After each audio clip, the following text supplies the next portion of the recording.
Hi, this is நீத்துஜா. நான் பெங்களூர்ல ஒரு ஐடி ஃபார்ம்ல ஒர்க் பண்ணிட்டு இருக்கேன்.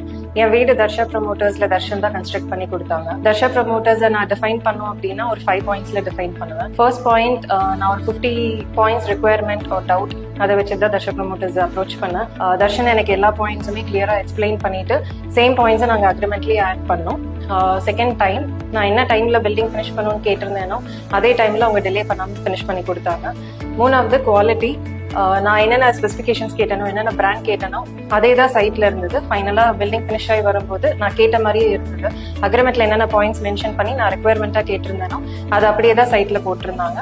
நாலாவது பட்ஜெட், அது எனக்கு மெயின் ரிக்குயர்மெண்டா இருந்தது. மோஸ்டா எல்லாருமே பட்ஜெட் எக்ஸீட் பண்ணி ஃபைனல் ஃபினிஷிங் ஸ்டேஜ்ல இன்க்ரீஸ் ஆகி வந்ததுன்னு சொல்லியிருந்தாங்க.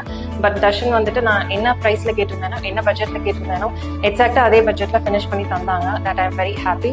ஆல்சோ நான் சைட்ல இல்ல, நான் பெங்களூர்ல இருந்தனால என்னால வந்து சைட் விசிட் பண்ண முடியல. But in spite of that quality எதுவுமே காம்ப்ரமைஸ் பண்ணாம நான் எப்படி கேட்டிருந்தேனோ அதே மாதிரி பில்டிங் ஃபினிஷ் பண்ணி கொடுத்தாங்க. ஸோ ஃபைனலா I was very happy with the house. நான் கேட்ட மாதிரியே பண்ணி கொடுத்தனால என் ஃப்ரெண்டுக்கும் இவங்களை நான் ரெக்கமெண்ட் பண்ணேன். அவங்க வீடு இப்போ தர்ஷன் தான் கன்ஸ்ட்ரக்ட் பண்ணிட்டு இருக்காங்க. So I definitely recommend Darsha promoters and Darshan.